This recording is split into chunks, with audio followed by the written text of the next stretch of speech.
ପ୍ରବଳ ତାତିରୁ ଆଶ୍ୱସ୍ତି ଦେବ କାଳବୈଶାଖୀ। ଆସୁଛି ବଡ଼ ବର୍ଷା। ବର୍ତ୍ତମାନ ସାରା ରାଜ୍ୟରେ ପ୍ରଚଣ୍ଡ ଖରା ସାଙ୍ଗକୁ ଗ୍ରୀଷ୍ମ ପ୍ରବାହ ଜାରି ରହିଛି।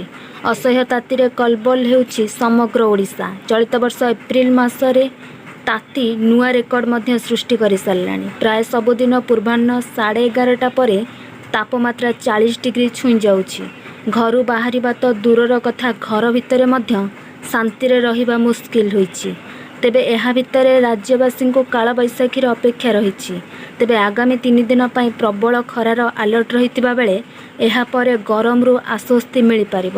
ରାଜ୍ୟର ବିଭିନ୍ନ ଅଞ୍ଚଳରେ କାଳବୈଶାଖୀ ଯୋଗୁଁ ବର୍ଷା ହେବା ନେଇ ଅନୁମାନ କରାଯାଉଛି। ରାଜ୍ୟରେ କାଳବୈଶାଖୀ ପ୍ରଭାବରେ ବେଲଗାମ ହୋଇଥିବା ତାପମାତ୍ରାରେ ହ୍ରାସ ଦେଖିବାକୁ ମିଳିପାରେ। ଅନେକ ରାଜ୍ୟରେ ଆଗାମୀ ଦିନରେ ପ୍ରବଳ ବର୍ଷା ସହ ଝଡ଼ ତୋଫାନ ଆସିବ ବୋଲି ଆଶା କରାଯାଉଛି।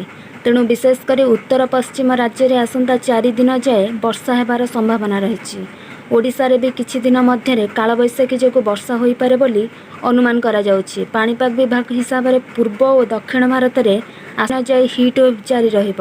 ପଶ୍ଚିମ ହିମାଳୟ କ୍ଷେତ୍ର ଓ ଉତ୍ତର ପଶ୍ଚିମ ଭାରତରେ 29 ତାରିଖ ଭିତରେ ବର୍ଷା ହେବା ନେଇ ଜଣାପଡ଼ିଛି। ସେହିପରି ପୂର୍ବୋତ୍ତର ଭାରତ କିଛି ରାଜ୍ୟରେ 26ରୁ 28 ଏପ୍ରିଲ ଓ ମଧ୍ୟ ଭାରତରେ 26 ଓ 27 ଏପ୍ରିଲ ମଧ୍ୟରେ ବର୍ଷା, ଝଡ଼ ତୋଫାନ ହେବା ନେଇ ଆଲର୍ଟ ଜାରି କରାଯାଇଛି।